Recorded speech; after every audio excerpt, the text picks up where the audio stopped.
Welcome to all. So today we'll start the Gauss divergence theorem. Statement is the volume integral of the divergence of a vector function over a volume is equals to the surface integral of the normal component of the vector function over the surface enclosing the volume. So here what we have considered the vector function is electric flux density.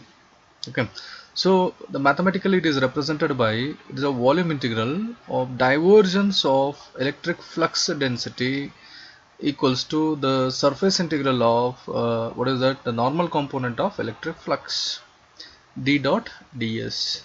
Okay, so now here the proof for this, it is the surface, the Gaussian surface. It encloses volume. This volume now here could be divided into a smaller elemental volumes, each of volume that delta V that tends to 0, very smaller symmetrical volume. So then where the small amount of charge which is reside, that is delta Q, then the charge density of this volume is rho. Then we can write rho is equals to that limit delta V tends to 0, delta Q by delta V means what is that charge density is charge per volume. So delta Q by delta V, this is the charge which is in the volume delta V. Okay, so this will be equals to dq by dv. Then the quantity of the charge will be equals to now rho dv. What is the amount of the charge contained in this volume is dq is equals to rho dv. Now if you integrate the such type of the volumes throughout the volume here, then we can find the total charge enclosed by this Gaussian surface, that is q is equals to integration of the dq, that is volume integral of rho dv. Okay, then from the differential form of the Gauss law we know that what is the divergence of the flux density is rho. What is that? Divergence of the flux density, electric flux density is equals to rho. This is the first Maxwell equation. This is what we have seen the first case, right? Therefore now we can replace this rho by del dot d. Then we'll get what is that q will be, total charge will be equals to the volume integral of del dot d dv.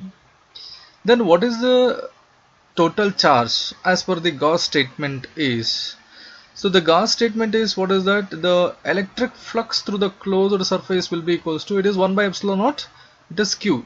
Here I am considering it is electric flux density, not electric field. The relation between d and e will be equals to d equals to epsilon not e. Okay, so in that way it is taken that surface integral of d dot ds is equals to q.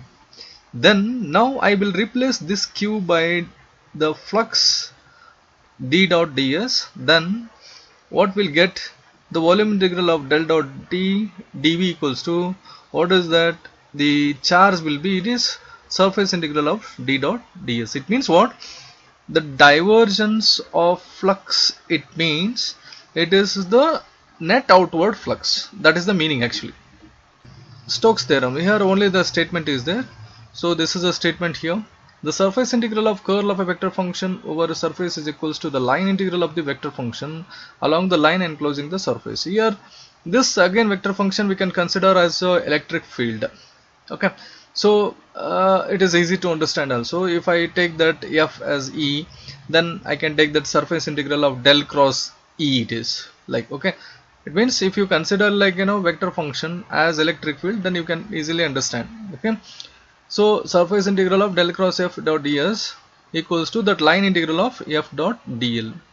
Okay, so it means that sum of all the curls at each point in the vector field within the surface, that will be equals to the circulation of the f along the length of the curve. It is along the length of the curve. It means for the closed one, now within that subsurface encloses the curls. Suppose, okay, now we can go to the next law, that is Faraday's law of electromagnetic induction. All of you know that what is electromagnetic induction. Electromagnetic induction means whenever there is a relation between what is that, relative motion, sorry, whenever there is a relative motion between magnet and the loop, then there is an EMF is induced. Okay, it means what, there is a current which is flowing through the loop. Then This phenomenon what is called electromagnetic induction. Here it is suppose this is the loop. Okay, then this is what we can consider the magnet, and there is a relative motion between loop and magnet like this, suppose. Then what will happen, there is a magnetic flux linkage with this coil. Then what will happen, there is a current which is flowing through the coil. This current what is called induced current. It is induced current. Okay, then the EMF is what here induced, right? Then EMF means it is the work done in bringing the unit charge from one place to another place. Okay, so now this loop we have to consider, like, this is a ring like that. Okay, the closed loop. This is the magnet. Then now he made a statement. What is that? Whenever there is a change in magnetic flux linkage in a circuit, an EMF is induced in it. The magnitude of this induced EMF which is generated in the loop, which is directly proportional to rate of change of magnetic flux through it. It means whenever there is a momentum, whenever there is a motion of the magnet, then there is a relative changes in magnetic flux. There is a relative changes in magnetic flux through it, so its direction opposes the flux flux change. Okay, so that's what I can repeat once. Whenever there is a change in magnetic flux linkage in a circuit, an EMF is induced in it.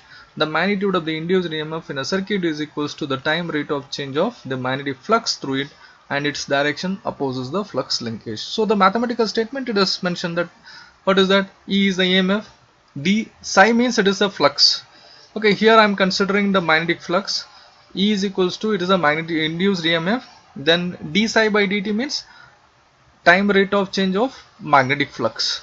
Now what is E and what is psi? In this we have to see. So now we can write, if there is only one turn is there, or two turns are there, three turns are there, then we can say that number of turns.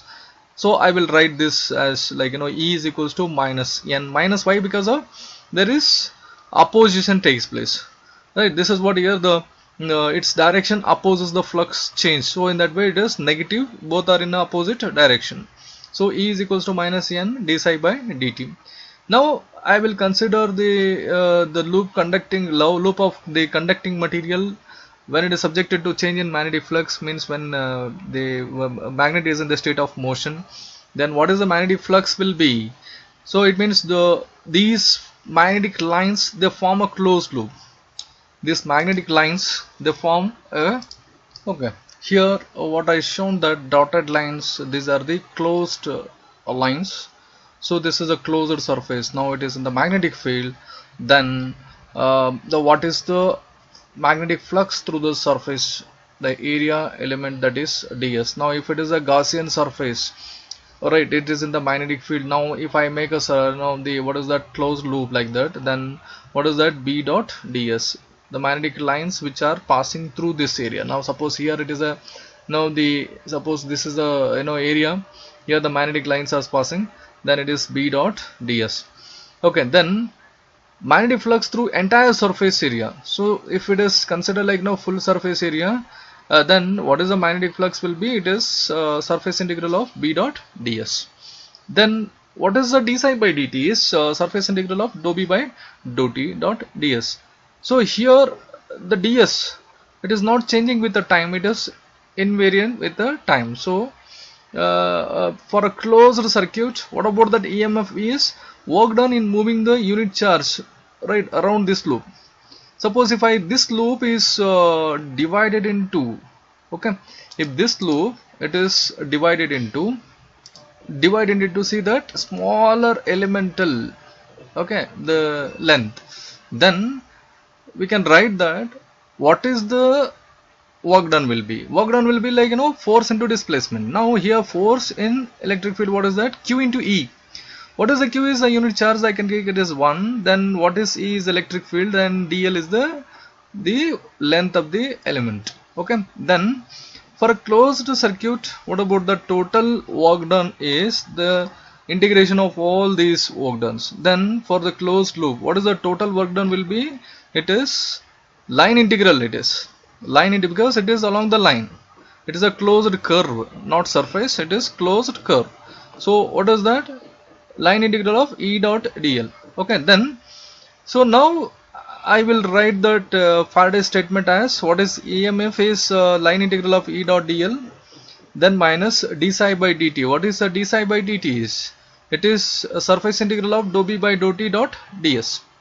This gives the integral form of, this is the integral form of the Faraday's law.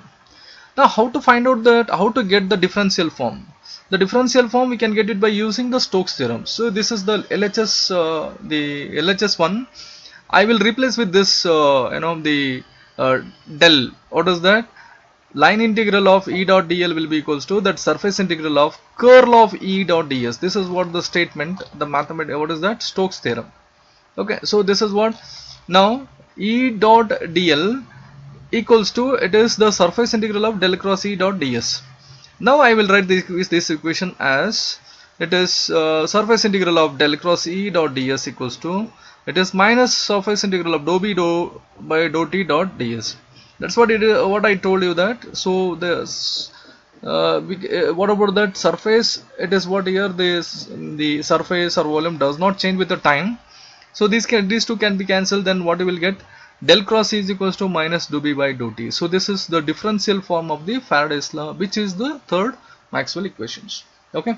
Now we'll go to the next one, is equation of the continuity. What is the equation of the continuity? Is the what is that? Law of conservation of charge means, what about the charge will remains constant?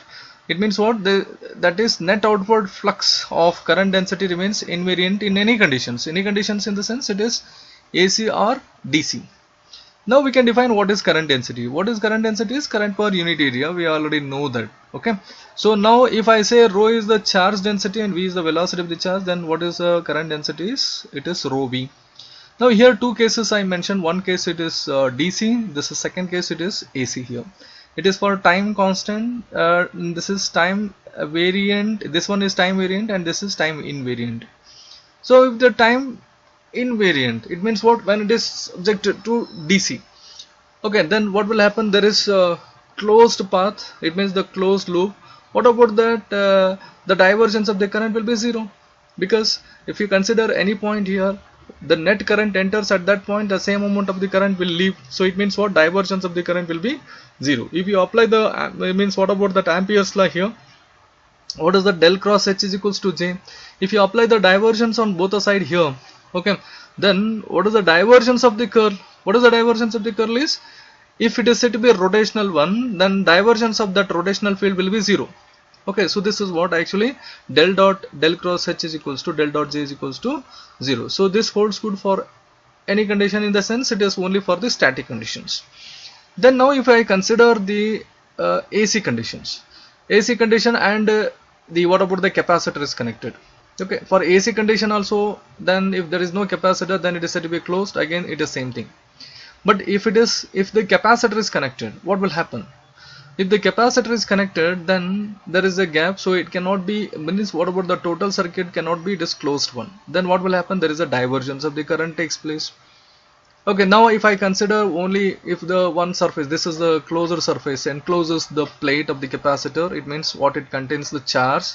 Then what is the divergence will be? The divergence of the current density will be, then it is due to the charge which is resided in the surface. Okay, which is resided within the surface. It means what? The divergence of the current density will be equals to, it is d rho by dou t. It means what? There is a decrease in the charge. Why? Because of, as when it is connected, when the capacitor is connected to the AC, then what will happen? There is a charges will be accumulated on the capacitor plates. Then what will happen? There is a divergence of the flux will takes place, that current density will takes place, that is due to the decrease in the charge density. Therefore del dot J is equals to minus d rho by dou t, or del dot J plus d rho by dou t equals to 0. This relation holds good for any circuit with the current flow under AC conditions. Okay, that is any condition you can consider. For DC, what we can say, that this will be 0, del dot J equals to 0, right? So now we can go for the next one, is the Maxwell corrected Ampere's law. What is Ampere's law? Is del cross H is equals to J. Okay, then Maxwell modified this Ampere's law by introducing what is that concept of displacement current density, right? Then taking the divergence on both the sides, we have already seen that it is del dot del cross H equals to del dot J equals to, what is that, 0 here. Then for time variant conditions, means for AC conditions, okay, this above equation, how we can modify by using Gauss law. This is what the Maxwell used, Gauss law, and corrected that Ampere's law. What is that? Gauss law is del dot D is equals to rho. This is the first Maxwell equations, and differentiate with respect to T. Why? Because of there is a d rho by dou T, right? So dou by dou T of del dot D equals to d rho by dou T. Then del is cannot be differentiated with respect to time, so del dot dou D by dou T equals to dou rho by dou T. So adding del dot J on both the side of the above equation, what we can get? We can get it is del dot J plus del dot dou D by dou T equals to del dot J plus dou rho by dou T. Here what is del dot J plus dou rho by dou T is, it is a continued equation. What we have seen equals to 0.